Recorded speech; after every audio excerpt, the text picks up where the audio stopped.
Hey everybody, RowlesTheGamer here. Welcome to the Final Fantasy VIII playthrough. This is episode 2. I'm so happy to finally be doing this. And just to give you a little taste of the battle system here, let me try and draw out some enemies.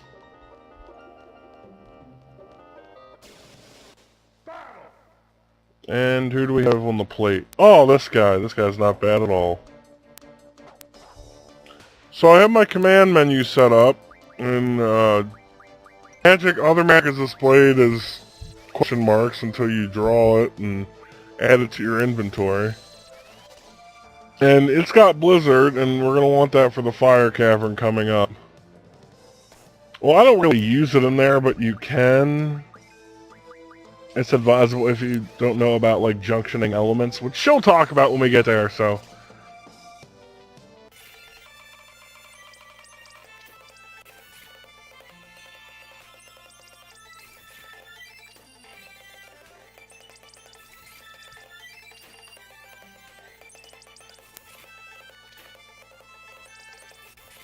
Victory! I love the speed up mechanic sometimes. That was my computer editor, that wasn't in the game. That's not like Game Boy Advance emulator where you can just hold the space bar and get crazy speed. But see, I junctioned Blizzard to magic, and now that went up a few stats. The low-level magic in the game's not really great for junctioning, but yeah. I fought another enemy and got a spider web here, and that's to teach you all how Quistis learns moves. She now knows Ultra Waves, the blue magic. She learns magic from items that you get from enemies. And here we are at the fire cavern. And she's just explaining the junction magic thing, which I'll go into deeper detail once we have a lot more spells, but I use your gunblade, I already know. On the general PlayStation controller, pull R2 right as you hit, it does more damage. And here we go. Yes, I'm ready. I just said I was ready, Squall. God damn it. I always pick 20 minutes here. It's just A, out of tradition, and B, so you can engage in random battles and still not be pressed for time. I could probably do it in 10, to be quite honest with you. It's definitely doable. And this is the fire cavern. I wonder what GF we're gonna pick up here. It's not like Final Fantasy's been all over the place with their different fire GFs. It's always Ifrit, so spoiler alerts, we're gonna fight Ifrit here. But first, we fight whoever these people are.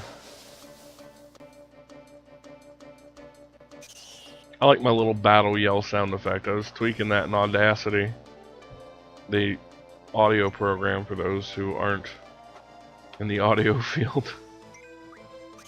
Anyway, these bats are the mookiest of mooks, so they go down with one hit.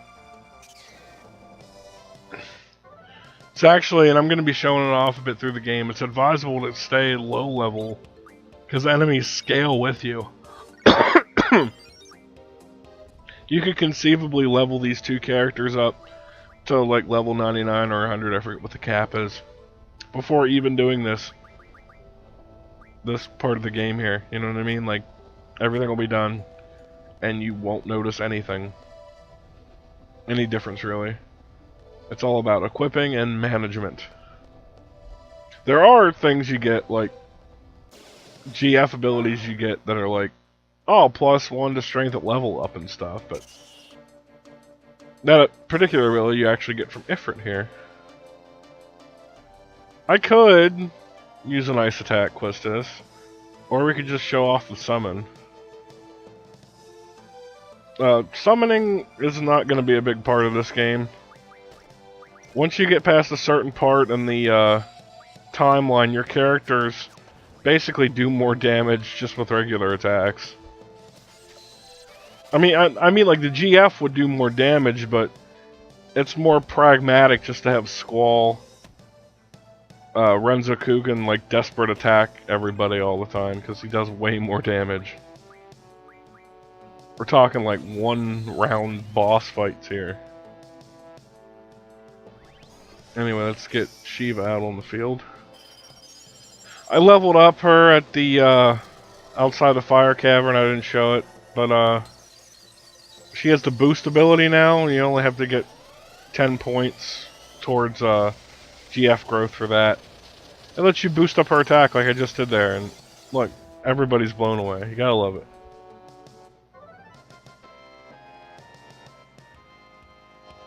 There's a long time I had the victory jingle on my phone for text messages. Then I figured everybody's doing that. I forget what it even isn't now. It's something ridiculous, I'm sure.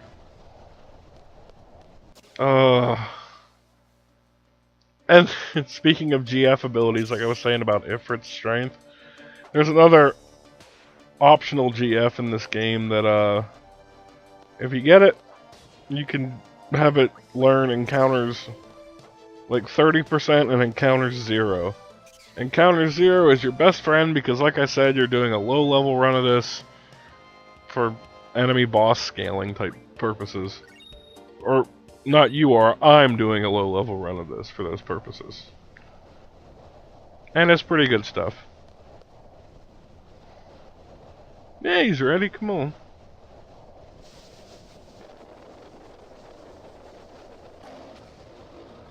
Yeah, 10 minutes might be pushing it just a little close.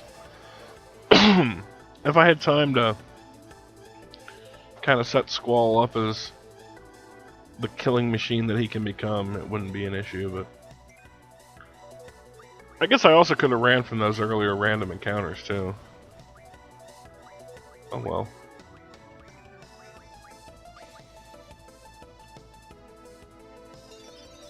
I forgot that actually keeping people healthy and stuff was an objective.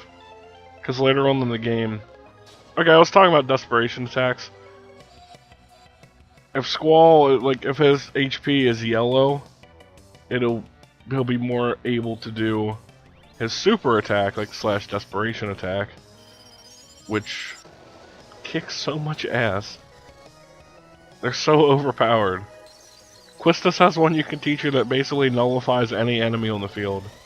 They get sucked into a black hole and they die. And it is freaking awesome as well. They have Shiva! The rules of elements are in play here. Fire is weak to ice. I'm not sure if it's Final Fantasy X rules, that's the game that really taught me about it, but... Lightning is weak to water, water is weak to lightning, fire is weak to ice, ice is weak to fire. Fire is definitely weak to ice, though. We can rest our laurels on that for this here. Because Shiva really speeds this fight along.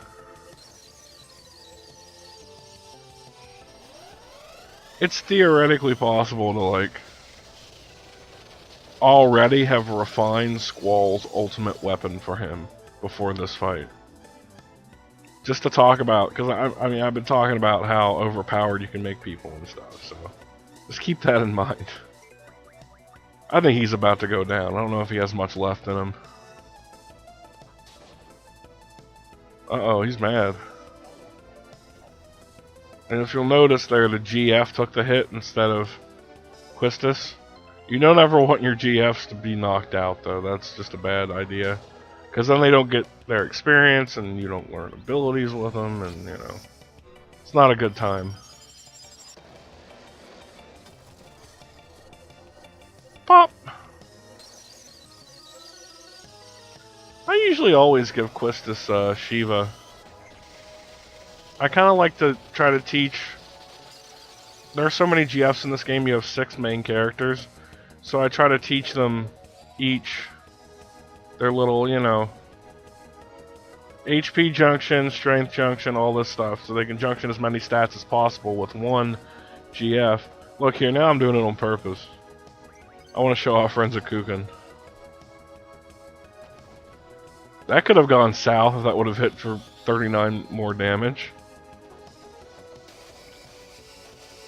See, my timing was off here because playing with a USB controller, you gotta get used to it differently. But I always, like I was saying, I always generally give a GF to a certain person, and then they run it for the game. And different GFs learn different, like, strength at level up, stuff like that, so it kind of makes sense to balance them out in the way that makes, well, that makes the most sense.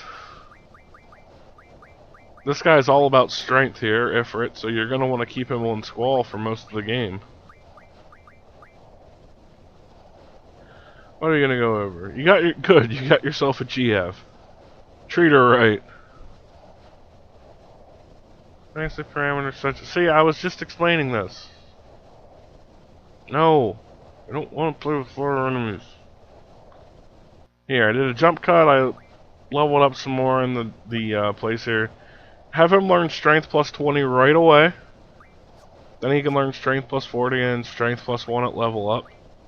She's learning Ice Magic Refine, and he's almost learned the card ability, which then gives you the card mod ability, which then lets you get items from monsters, which then lets you make stronger weapons. It's one of those, I do coke so I can work more, so I can get more money, so I can buy more coke, you know. Stupid advertisement. I can't believe it was ever on the air.